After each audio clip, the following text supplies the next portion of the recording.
Hello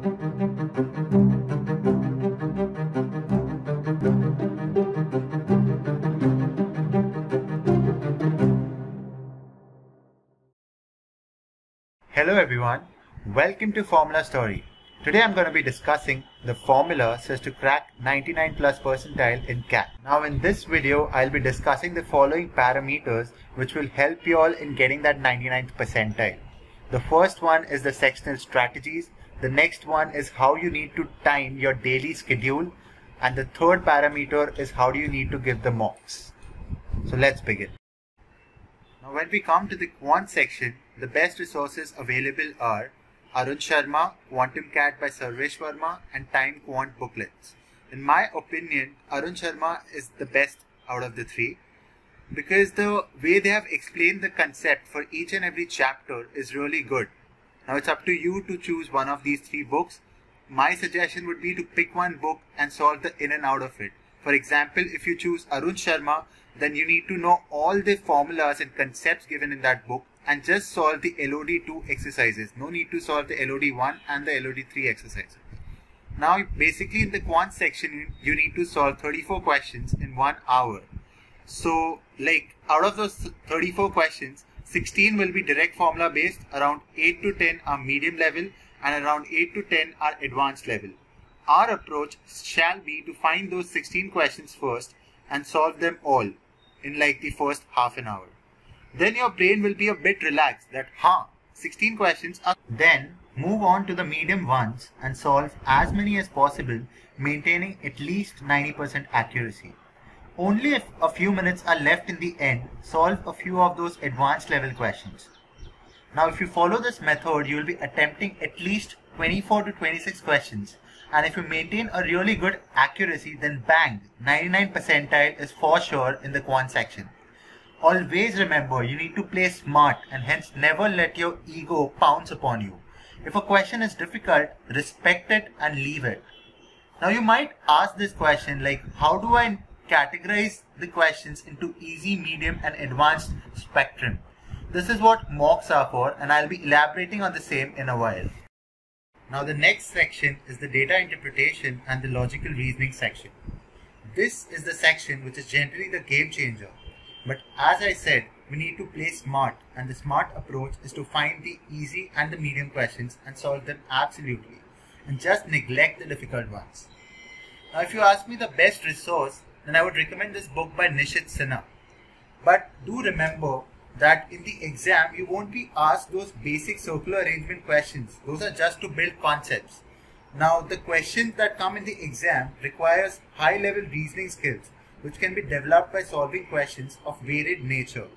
For this purpose, refer to this book called Puzzles by George J. Summers, and even watch the videos on TED Ed, which is our YouTube channel. The kind of puzzles in these two resources are not of the conventional type, and hence it helps in honing your reasoning skills.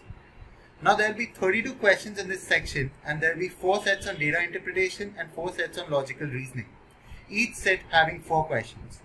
Out of this 8 sets, 4 sets will be fairly easy and you need to find them and solve them. Do this in max 40 minutes and keep the remaining 20 minutes to solve 1 or 2 more sets. This approach will allow you to attempt at least 20 questions in an hour, which is what we need for a 99th percentile in this section.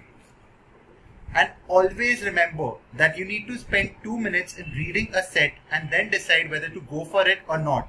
If after spending 5 minutes you are yet not sure that whether you will be able to crack the set or not, then leave it. But do keep the rough work that you did for that set aside so that you can come back to it in the end.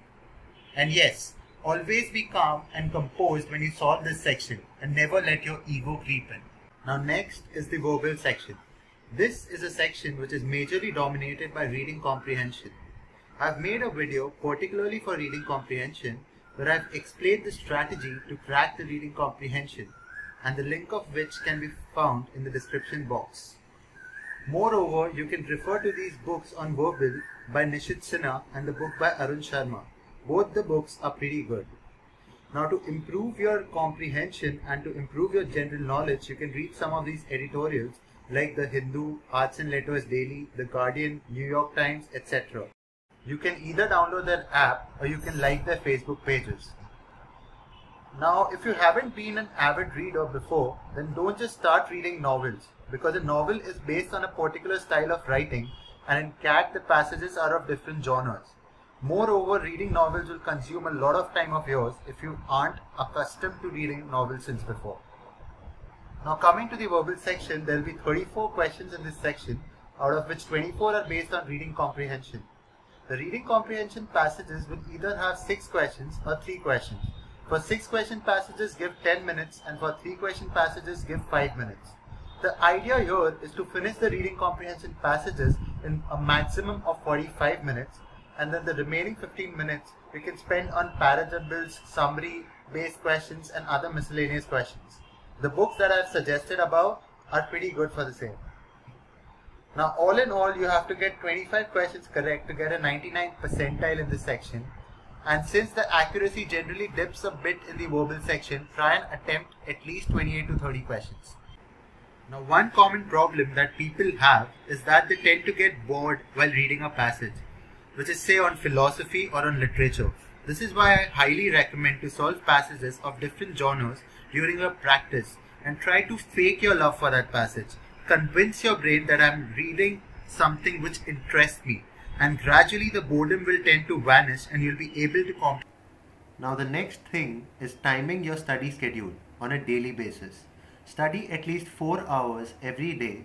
Give 2 hours for quant, 1.5 hours on data interpretation, logical reasoning and verbal, and half an hour to revise what you have studied. It is really important to revise what you study throughout the day. It helps in retaining the information. Now what you can do is from Monday to Friday, give 2 hours to quant, and in the 1.5 hours, solve 2 sets on data interpretation, 2 sets on logical reasoning and 2 RC passages. And at the end of the day, revise what you have studied. Then on Saturday, Sunday, since you tend to get more time, you can give mocks and analyze them. Trust me people, it is this regular studying schedule which will take you ahead of your peers and will help in scoring a 99 plus percentile. Now you might feel that why am I giving so much of extra time for quant? This is because initially you need to get done with the concepts which are involved in the quant section, and later on, once we are done with all the concept, you can gradually focus only on mocks and then give equal proportion of time for all the sections. The next thing that I would like to discuss are mocks. I've seen many people asking that which are the best mocks available in the market. Time, IMS and CL are the 3 best mocks available. If you ask me, I would recommend taking time and IMS mocks. Time mocks are good because the level of questions in quant and the DILR section of these mocks is really good, which prepares you for the worst case scenario. Moreover, the student base of time is pretty huge, and hence the percentile that you get is pretty much accurate. IMS mocks has the best verbal questions out of the 3, and it closely resembles the actual CAT level. So if you're planning to join 2 mocks, then you can join time and IMS, and if you're planning to join 3 mocks, then you can join Career Launcher as well. Now the next thing is, how do you take the mocks and how do you analyze them? While giving mocks, keep trying all the weird strategies that you think could work for you, and this way after giving a couple of mocks, you'll be able to find the best strategy. Make it a habit to solve all the sections and rounds. First attempt the easy questions, then the medium ones, and then if time is left, you can attempt the difficult questions as well. The more mocks you give, the better you will become at question selection. After you're done with 3 hours of mock, give yourself 6 hours to analyze the mock. Look at the solution of each and every question. For the question that you got correct, see if there is a better approach, and for the questions that you got wrong or the questions that you couldn't attempt because of time constraint, see why weren't you able to solve those questions. This analysis will improve your percentile with every mock that you take. Now once you're done with analyzing the mock, prepare an Excel sheet in which you list down all the chapters of all the section. It has to be as comprehensive as possible. Then identify the topics in each section in which you are weak at, like those topics of which you couldn't solve the questions. And once you have found the weak topic of each section, for the next week, spend those 4 hours from Monday to Friday in improving at those weak topics. And by the time the actual CAT approaches, you will barely be intimidated by any of the topics in any of the sections. And trust me people, you will achieve that 99 plus percentile. So that's it people. I will come up with more interesting videos. Till then, do like my video and subscribe to my channel, and kindly post your valuable feedback so that I can improve at my upcoming videos. And always remember that dreams do come true, but one shall have the courage to put in the efforts. Thank you.